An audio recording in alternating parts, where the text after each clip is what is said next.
Sebahagian pandangan mengatakan bahwa Nabi Syuaib ini diutus kepada dua kaum.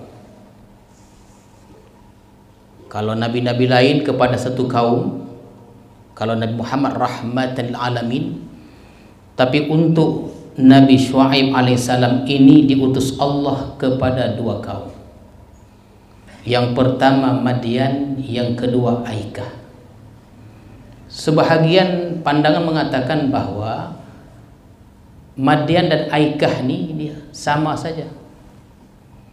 Mereka hanya dibatasi oleh pokok yang rindang, yang besar, yang banyak dahan dan daunnya. Itulah makna Aikah itu juga. Jadi Aikah itu artinya pokok besar.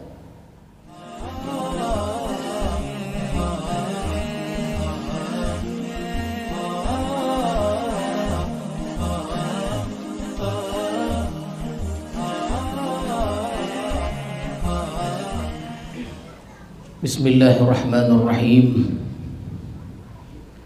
Assalamualaikum warahmatullahi wabarakatuh.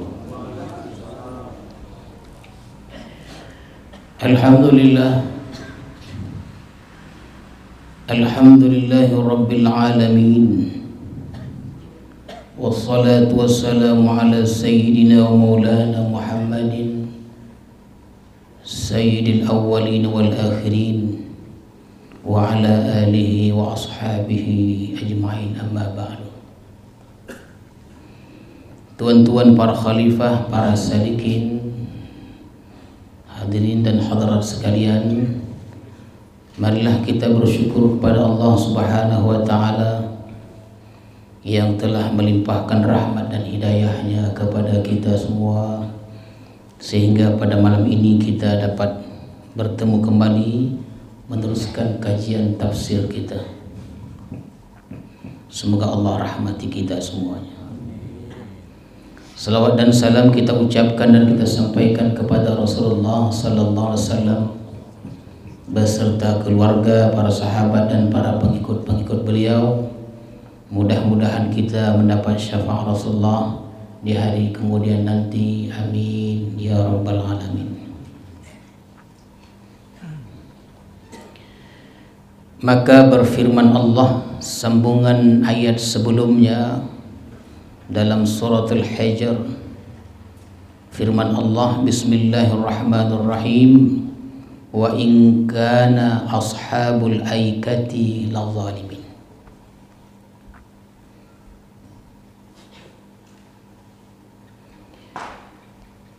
Wa in kana ashabul aikati lazalimin, dan sesungguhnya ashabul aikah, penduduk Aikah, lazalimin, sangatlah zalimnya.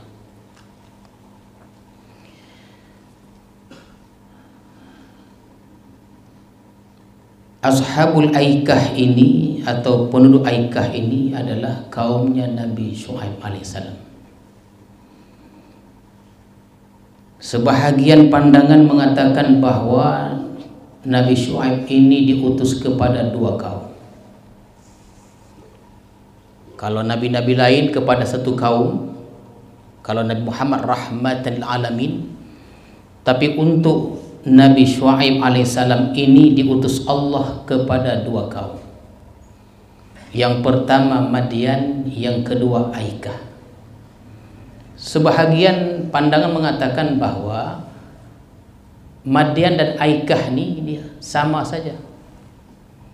Mereka hanya dibatasi oleh pokok yang rindang, yang besar, yang banyak dahan dan daunnya. Itulah makna Aikah itu juga.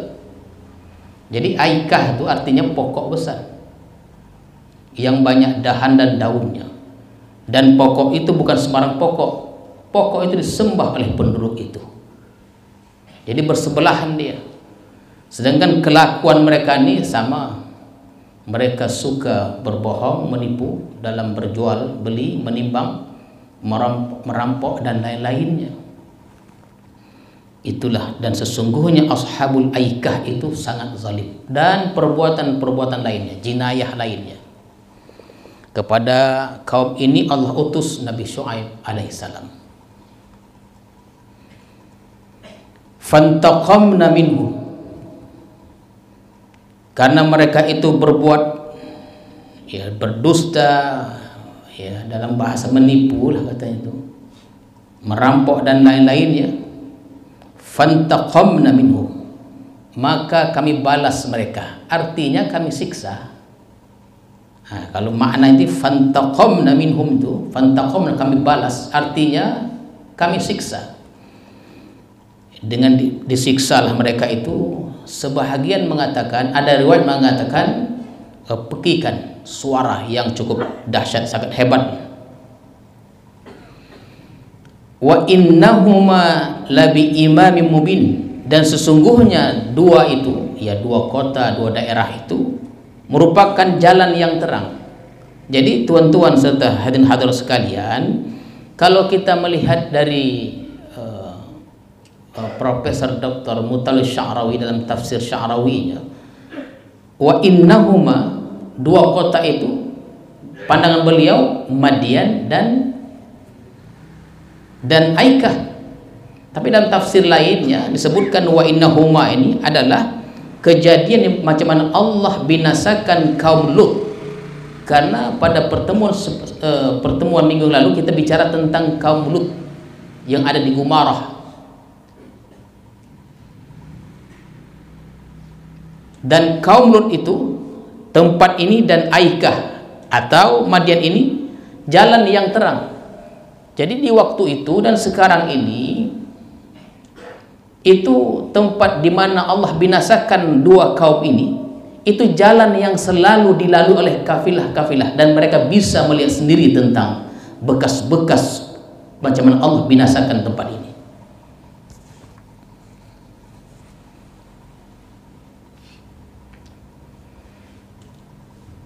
Itu adalah sebelumnya kaum Lut. Dalam ayat ini disebutkan Aikah, ya sebahagian Madian. Kata Allah pula, walaqad kadzdzaba ashabul hijril mursalin, dan telah mendustai ashabul hijr. Ashabul hijr, penduduk hijr. Dan kita sekarang sedang tengah tafsirkan suratul hijr. Hijr itu adalah gunung atau batu besar, dan Hijr juga disebut tempat berdiamnya kaumnya Nabi Saleh alaihissalam. Tuan-tuan sekalian, indah cukup ayat ini. Allah sebutkan walaqad kadzdzaba ashabul hijril mursalin, dan telah mendustai penduduk Hijr akan al-mursalin, rasul-rasul. Padahal Saleh ini seorang saja, tapi Allah sebutkan rasul-rasul, artinya ajaran yang dibawa oleh Nabi Saleh ini semuanya sama, tak ada bedanya. Kita ingkar dengan ajaran Nabi Saleh, ingkar juga dengan ajaran Nabi Musa. Tak percaya kita ajaran Nabi Musa, tak percaya juga kita ajaran Nabi Muhammad SAW. Jadi satu Nabi ajaran sama semuanya, tak ada bedanya. Hanya bagian-bagian tertentu saja menurut syariatnya. Maka disebutkan al-mursalin. Dan ini sudah kita sampaikan tentang ashabul hijr, orang-orang kaum hijr nih. Itu artinya kaum Samud. Kita sudah sebutkan pada pertemuan sebelum kita menceritakan Lut itu, mereka termasuk orang yang besar lah. Ya, kalau Nabi Adam itu besarnya 60 hasta, dalam 30 meter lah panjang tingginya itu. Kalau hidup Nabi Adam tuh, kita kok setinggi mata kakinya. Di poti melayang, di potinya ya melayang gitu. Ada itu gambar di acung orang tuh, jubah Nabi Adam tuh bukan main tingginya, ya. Tak cuma menompah itu.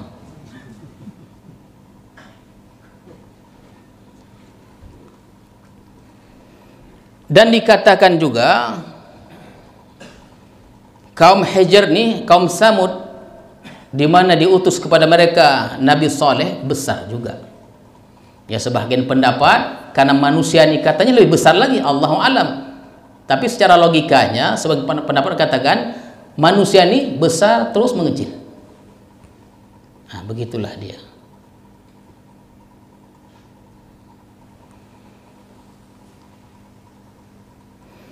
Wa atainahum, dan kami datangkan kepada mereka, berikan kepada mereka, kata Allah, ayatina, tanda-tanda kami.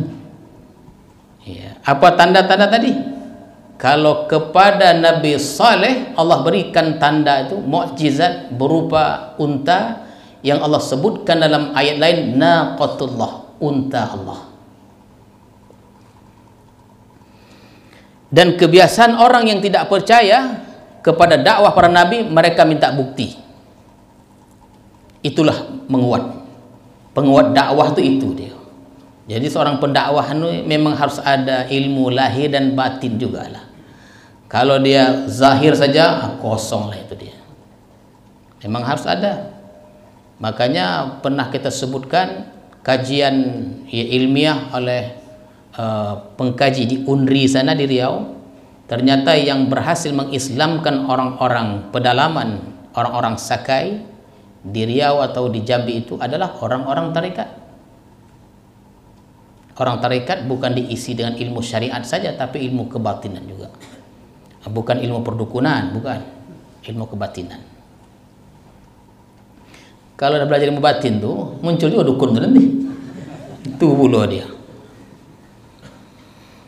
Tapi sudah saya sampaikan di Islam dukun tak ada. Yang ada uskun. Uskun tuh ustad dukun. Ya, dia ustad tapi dukun ya, ada tuh. Wa atainahum ayatina, kami datangkan kepada mereka adalah ayat-ayat kami. Jadi kepada Nabi Saleh ini dan semua nabi itu ada mukjizatnya. Karena kaumnya meminta bukti, di mana bukti kerasulanmu. Kepada Nabi Saleh diberikan mukjizat berupa naqatullah, unta. Dari mana datangnya? Dari dalam batu. Aneh itu.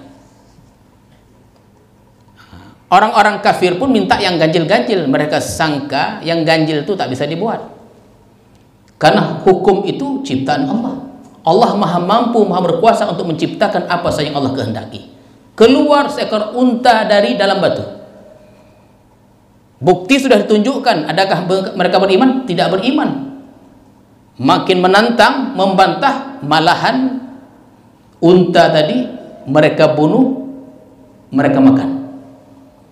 Naqatullah tu, unta Allah mereka bunuh, mereka makan. Tak lama setelah itu mereka diazab, habis.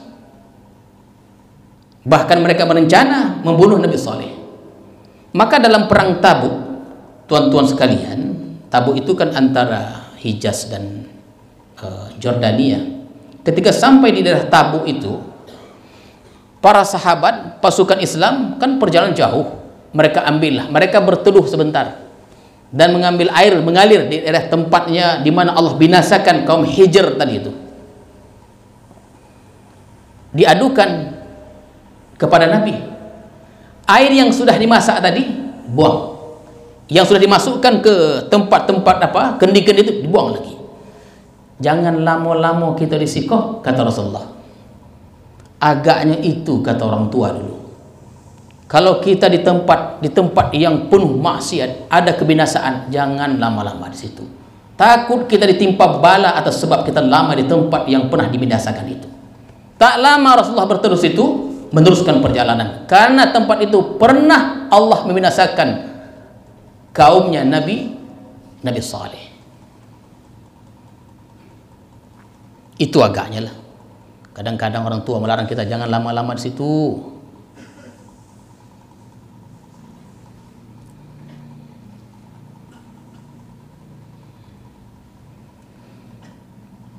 Diberikan tanda itu, sikap mereka fakanu anha mu'ridin, mereka berpaling.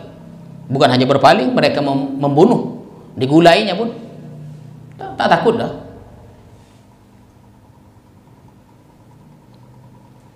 Jadi tuan-tuan sekalian, lain Aikah, lain Hijr nih. Masing-masing ada kelebihan. Kalau Aikah ini kelebihan antara menipu lah, maka Allah binasakan. Sedangkan kaum Samud nih, kaum Soleh nih, itu Al-Hijr itu artinya tuan-tuan sekalian gunung, batu besar Jadi tempat mereka itu lembah dan tebing, gunung.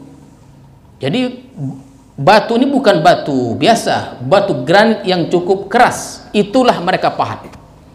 Mereka apa? Mereka pahat, mereka belah-belah. Karena mereka tinggal di gunung, di lembah itu, sehingga muncullah kemahiran dalam memahat. Pandai mereka, sudahlah besar, tuan-tuan sekalian, ada lembah, ada gunung, cuaca pun bagus, makmur. Pandai mereka, diberikan anugerah kepandaian dalam memahat. Itulah kata Allah, wa kanu yanhituna minal jibal buyutan aminin. Yanhitun ini artinya memahat. Entah cemana cara mereka memahat tuh. Dipahatnya. Ya, batu itu mungkin mereka pecah-pecahkan. Macam batu bata nih, mereka susun jadi rumah. Rumah di gunung bertingkat-tingkat, di lembah, di gunung. Cantik rumah itu. Artinya punya kekuatan tersendirilah, bukan macam batu bata. Jatuh dia apa? Patah. Kan begitu dia. Ini tidak. Maka tuan-tuan sekalian, di gunung itulah mereka memahat rumah-rumah di gunung dalam keadaan aman. Tanah pun subur. Inilah kaum soleh ini. Dan mereka kaya, makmur, kaya. Sehingga kalau kaya tadi memandang remeh orang yang tidak kaya. Bahkan terkadang orang yang tidak kaya kecil hatinya ketika memandang orang yang kaya. Tak boleh begini. Nanti kita akan sampai pada ayat itu nanti. Jadi seruan Nabi Saleh mereka anggap, mereka pandang sebelah mata. Apa punya seruan tuh? Tak berguna, kami cukup semuanya. Padahal kecukupan itu merupakan anugerah dari Allah Subhanahu wa taala. Fa akhadhat humus sayhatu musbihin. Ini pekikan. Jadi tuan-tuan sekalian, kalau di ayat disebutkan peki, suara yang cukup hebat, suara ini mematikan, terkeluar tulang-tulang tuh dari badan tuh, suara tuh terkeluar dari badan tuh, mati semuanya, sekejap aja. Musbihin dikatakan pada waktu pagi, tak sampai dah. Jadi Allah binasakan. Jadi cerita tentang bahwa Allah membinasakan kaum ini, kaum itu sudah banyak, dan terus kita ulang supaya menjadi i'tibar dan pelajaran pada kita untuk mengharu kehidupan ini. Takut kita ditimpa azab oleh Allah Subhanahu wa taala. Makanya kalau ada kemaksiatan-kemaksiatan, wajib kita memberitahu, jangan berbuat itu. Kenapa? Wattaqu fitnatan la tusibanna alladzina zalamu minkum khassah. Karena orang yang tidak berbuat maksiat kono juga. Udah dia berbuat maksiat, maunya kita jangan kono juga. Oleh karena itu kewajiban kita memberitahu orang yang berbuat maksiat dilarang. Kenapa? Kalau turun azab Allah, bukan dia saja kena, kita yang elok-elok pun kono. Jangan diam. Tak boleh.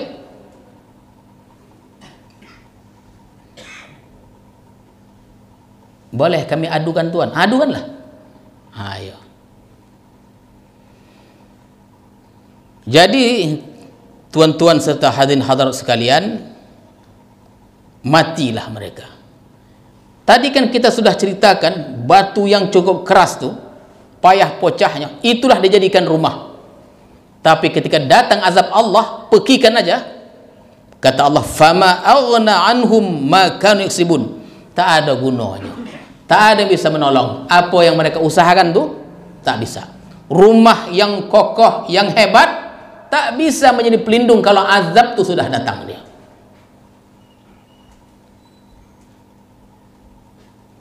Kalau Allah sudah berkehendak, tak bisalah kita mencegahnya. Habis semuanya, punah. Samud punah, ya, Ad punah sebelumnya. Kaum Nabi Nuh juga, itu kan Arab-Arab purbakala, habis semuanya. Allah munculkan generasi-generasi baru untuk mengambil pelajaran dari peristiwa yang sangat menyedihkan itu.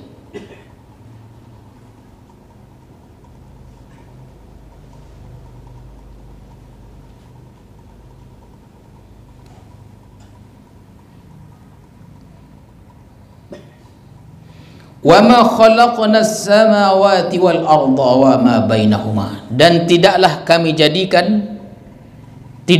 ciptakan langit dan bumi, wa ma bainahuma, dan di antara keduanya, apa yang ada antara keduanya, illa bil haq, tidak kami ciptakan illa bil haq, kecuali dengan kebenaran. Artinya tuan-tuan sekalian, dalam Allah menciptakan langit, bumi, dan apa yang ada di antara keduanya bukan main-main. Serius. Ada peraturan-peraturannya, bukan asal cipta saja, tidak. Karena kita sudah biasa melihat alam ini macam biasa saja. Padahal itu luar biasa. Dan itu sudah kita jelaskan secara panjang lebar tentang langit yang tidak bertiang, tentang bumi yang dihamparkan, ditancapkan gunung-gunung padanya. Untuk apa gunung itu, untuk apa laut itu? Bukan main-main, semuanya ada perancangan Allah yang mentadbirnya, yang menciptakannya. Kata Allah, setelah Allah katakan Allah lah yang menciptakan itu, langit, bumi, dan apa yang ada di antara dengan benar. Wa inna sa'ah, dan sesungguhnya saat. Sa'ah itu saat, artinya kiamat. La'atiyah, la'atiyah, wa inna sa'ata la'atiyah, sesungguhnya saat kiamat itu pasti datang.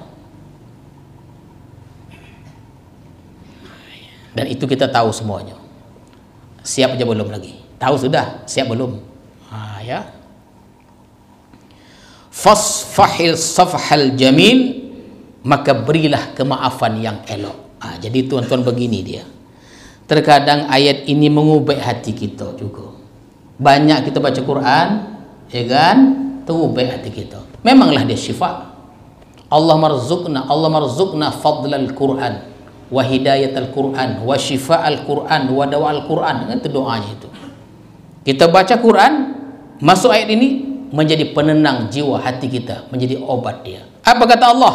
Fasfahis safhal jamil, maka berikanlah kemaafan yang elok, al-jamil. Dalam para nabi itu berdakwah, kan tentu ada tantangannya. Keras kepala mereka, ya. Bahkan ancaman-ancaman pembunuhan selalu datang dari mereka untuk membunuh para nabi ini, penyampai kebenaran. Keras, menghina, mengejek, memfitnah, dan lain-lainnya. Sikapnya apa? Sikap seorang nabi itu dan orang-orang yang menuruti nabi itu, fasfahis safhal jamil, berikanlah kemaafan, jangan marah. Itu kita tak tahan. Ya kan, tak tahan gitu. Nah, manusia tompak, lupa dan salah. Oh, tak je salah. Kalau dia mengamuk, jangan sampai silap aku ya. Itu cakapnya. Oh, takutlah dia tu. Nak mengamuk dia, jangan sampai aku silap katanya. Maka kalau ada begitu kita temui dalam hidup kita bermasyarakat ini, tuan-tuan sekalian, dalam kita bermasyarakat ini, keluarga kecil, keluarga besar, kita menemukan hal-hal yang menyedihkan kita, mengecewakan kita, dan lain-lainnya. Berikanlah kemaafan. Anak belajar juga kata itu. Kemaafan yang jamil, yang elok. Dia dongki, jangan dibalik. Dia fitnah, serahkan pada Allah. Begitu, kita diajarkan untuk begitu. Karena orang yang iri, dengki, fitnah tidak akan membawakan manfaat. Fitnah yang ditunjukkannya pada kita itu akan bawa berkah kepada kita. Cuman sabar sajalah. Yang sabar saja ya. Tahan perasaan. Kadang-kadang perasaan tahan, lama-lama badan boleh tahan. Horak badan tenda.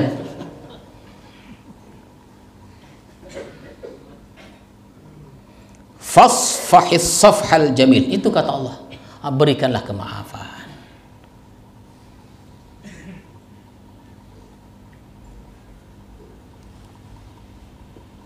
Ya, kita contohlah Rasulullah.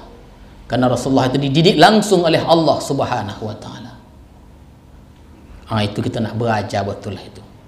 Lapang dada itulah nak kita tanamkan pada diri kita.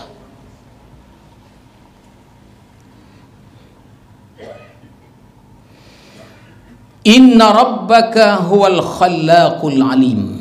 Sesungguhnya Tuhanmu huwal khallaq, Dialah yang Maha Pencipta, Al-Alim, Maha Mengetahui.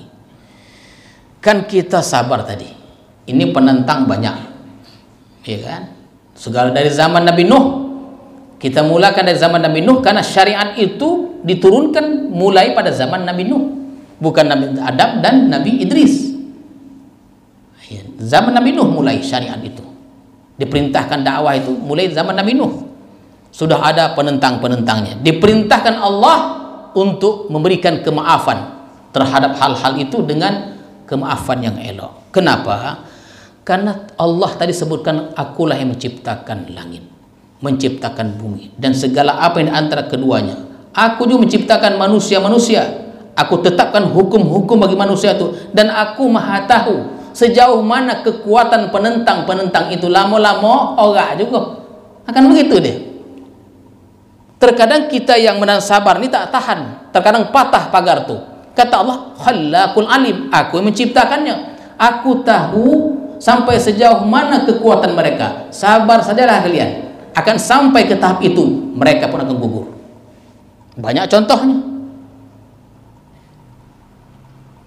Akhirnya habis juga, tuan-tuan. Kita sudah menceritakan kepunahan, kebinasaan Aikah, Madian, Lut, kemudian Al-Hijr. Habis, aku Maha tahu. Dan aku Maha Pencipta.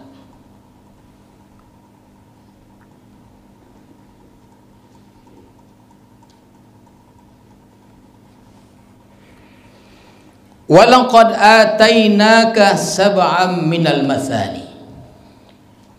Dan sesungguhnya kami telah berikan kepada kamu sab'an, 7 minal masani, yang diulang-ulang. As-sabul masani al-Fatihah. Nah, itu nama Fatihah ini banyak. Wal Qur'an al-Azim, dan Quran yang agung. Jadi kami telah turunkan kepada kamu itu sab'an minal masani, 7 ayat dia. Yang kita heran tuh, bismillah dibaca sirbuloh. Itu heran gitu tuh. Tapi tak apa. Di luar boleh dibuat, Islam jangan. Ya, Islam jangan. Bismillahirrahmanirrahim itu ayat pertama. Itu ayat pertama, Bismillahirrahmanirrahim. Makanya sebahagian guru membaca Fatihah itu siratal ladzina an'amta 'alaihim ghairil maghdubi 'alaihim waladdallin. Itu ayat yang ketujuh. Jadi kalau dia tahan napas dia, maksudnya panjang napas dibacanya siratal ladzina an'amta 'alaihim.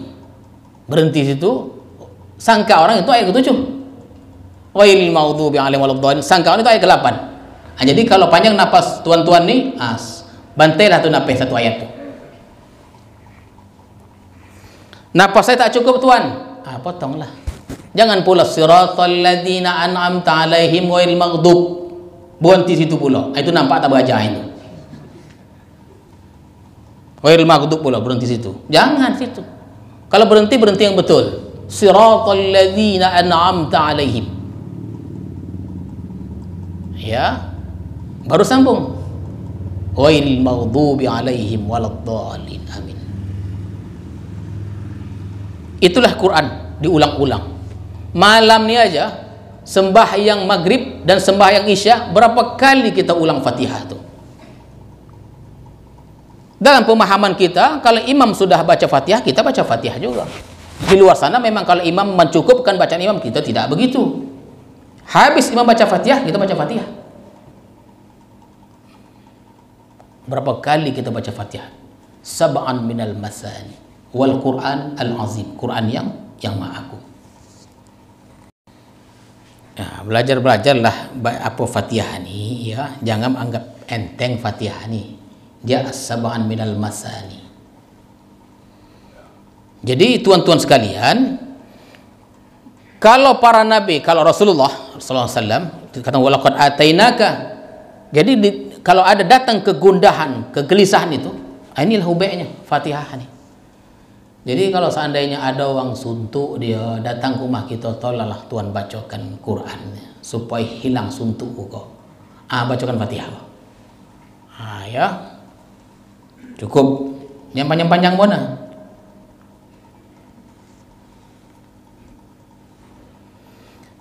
La tamuddanna 'ainaika ila ma matta'na bih azwajan minhum wa la tahzan 'alaihim wakhfid janahaka lil mu'minin. Wakhfid, ya. Begitulah cara bacanya itu. Jangan engkau perpanjang pandangan kedua matamu ila mamatta'na, kepada apa yang kami berikan nikmat kepada beberapa golongan. Jadi ternyata begini tuan-tuan sekalian, kaumnya para nabi ini ya, orang bangsawan-bangsawan pula, yang kaya-kaya, yang menolak nih itu orang yang kaya-kaya. Yang kaya-kaya dari zaman Nabi Nuh itu namanya Malak itu bangsawan, orang kaya. Ini bahayanya di kaya nih. Kalau hidup kita kaya, yang kita takutkan, kita dimewahkan dengan harta benda, semuanya ada, takut kita dengan kekayaan itu payah kita menerima kebenaran. Kenapa? Hati koeh. Untuk apa lagi menerima kebenaran? Di zaman Rasulullah, ketika Rasulullah berdakwah, ditantang, apa lebihnya engkau dari kami? Kaya, kami lebih kaya. Harta, kami lebih banyak harta. Pengaruh, kami lebih pengaruh. Kami lebih hebat. Engkau orang biasa, yang cocok Nabi itu kami. Malaikat salah berikan wahyu, katanya. Dituduh pula malaikat salah berikan wahyu. Yang cocok tuh, yang menjadi Nabi itu kami. Kenapa? Kami memenuhi kriterianya. Orang seperti itulah disampaikan dakwah, tak mampan dia. Terkadang tuan-tuan sekalian, kekayaan itu bisa merendahkan orang yang tidak kaya. Dan orang yang tidak kaya memandang rendah dirinya ketika berhadapan dengan orang kaya. Jangan begitu. Tak boleh kita. Kita punya harga diri. Oleh karena itu, jangan kita minta pada orang kaya. Dia ada kedudukan, kita ada kedudukan.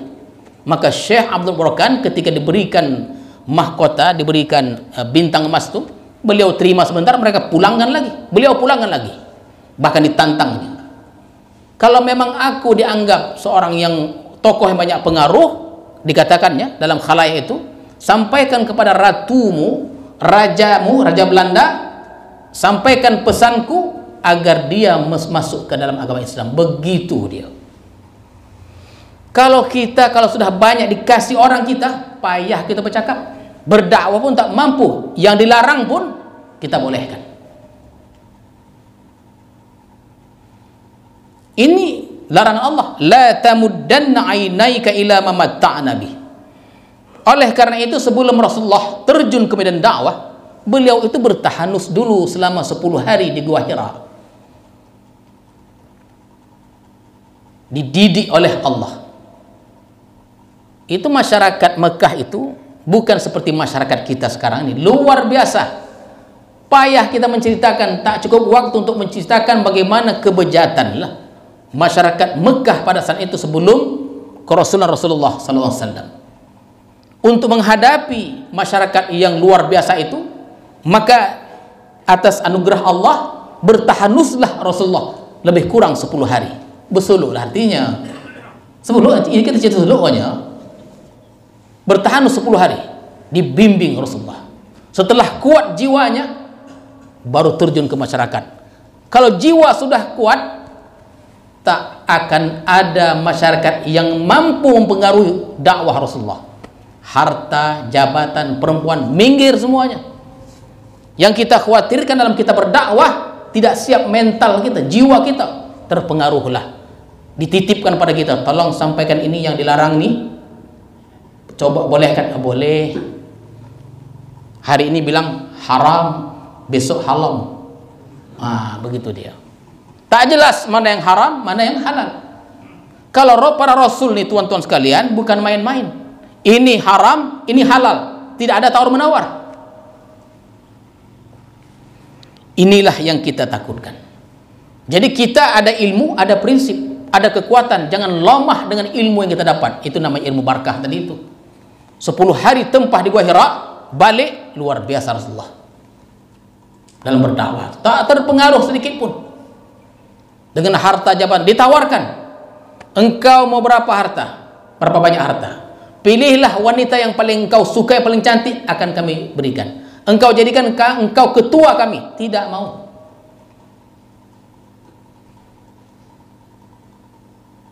Jangan pandangan kita itu begitu.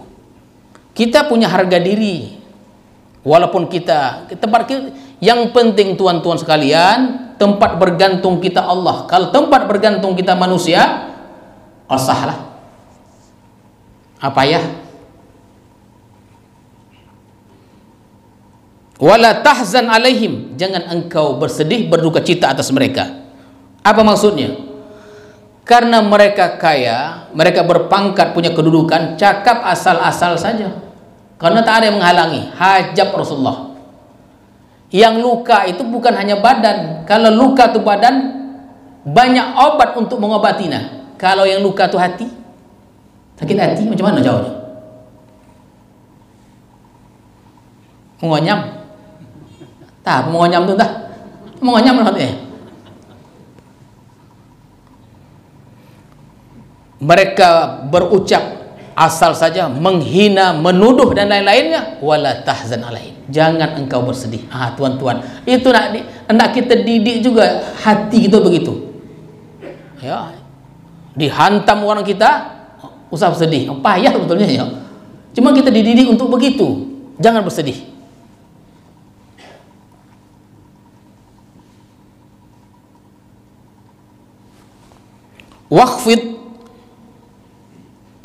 Wakhfid ini rendahkanlah.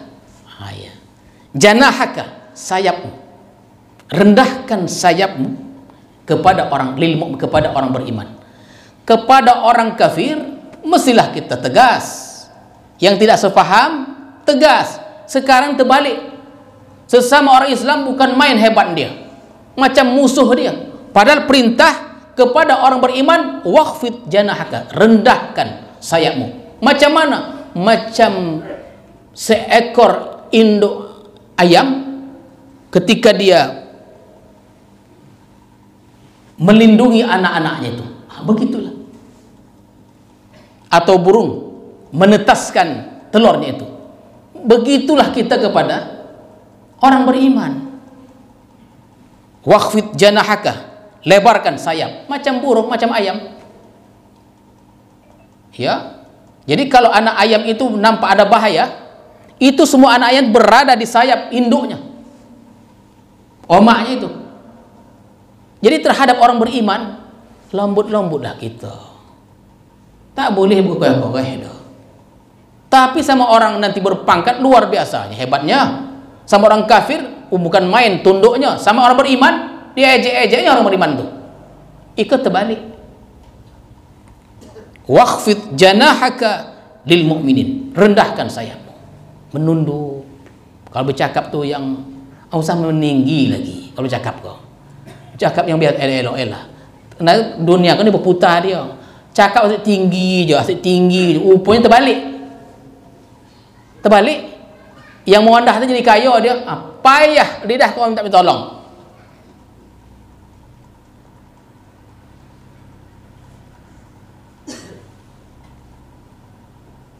Itu di antara makna wakhfid janahaka lil mu'minin.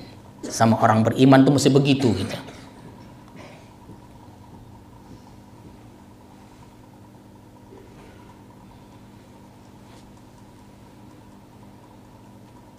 Samalah ayat pada sebelumnya itu tuan-tuan sekalian. La tamuddanna itu. Jangan kita, begitu juga jangan kepada orang yang Allah berikan nikmat nih. Terkadang kita sedih juga ya kan. Allah Maha tahu. Waktu pada pertemuan sebelum sudah kita sampaikan. Ada berita sekarang ini. Berita ini dikatakan lebih kurang katanya 10.000 orang mati di Turki dan Suriah. Gempa bumi, kekuatan yang tinggi katanya. Kalau ingin kita yang gompo itu di Israel. Mati semuanya alhamdulillah begitu dia. Yang gompo tu eloknya di Amerika, di Inggris, ya goma lah gitu. Ikan kena gompo apa? Turki pula, negara Islam, pembela Islam lagi.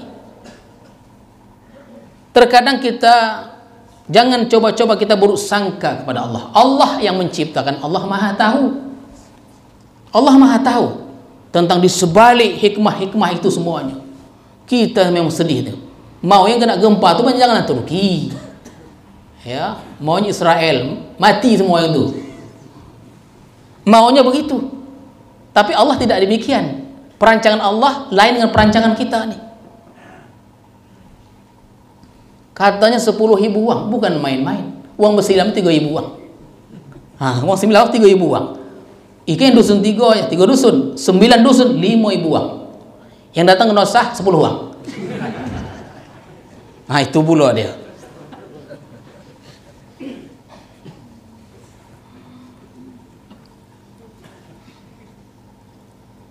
Uang lebih sikit lah. Lebih sikit. Karena kocik pula hati nanti. Kocik nanti. 10.000 orang mati. Ya. Itu rahmat. Ya, ada rahmat di sebalik hikmah itu semua. Kita tak mengerti, tuan-tuan sekalian. Ya, kita tunggu sajalah apa yang terjadi. Ya, kita doakan. Mudah-mudahan memang itu yang terbaik untuk yang para yang mati itu, yang mendengar kematian itu. Yang mati itu kalau hidup tak apa dibuat lagi. Yang belum mati kalau tak terjadi tak apa pun jadi dibuatnya. Semuanya ada pelajaran-pelajaran terkandung hikmah-hikmah ciptaan Allah itu. Itulah dia tuan-tuan serta hadirin hadirat sekalian. Jadi baki, ayat baki itu artinya sisa. Ada beberapa ayat lagi mungkin kita ini malam ini Hijr ni, surah Hijr ni malam ini terakhir nampak ini. Akan datang kita masuk suratul Nahl. Ya, mudah-mudahan kajian tafsir kita pada malam ini memberikan pelajaran, pengajaran kepada kita untuk kita meningkatkan ilmu dan amal kita kepada Allah Subhanahu wa taala.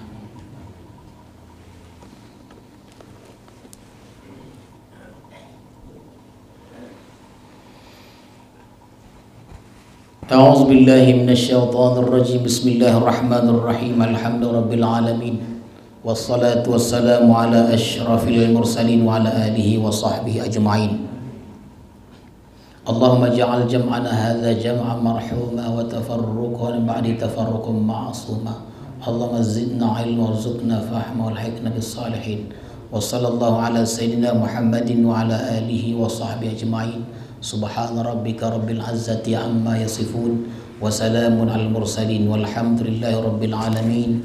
Assalamualaikum warahmatullahi wabarakatuh.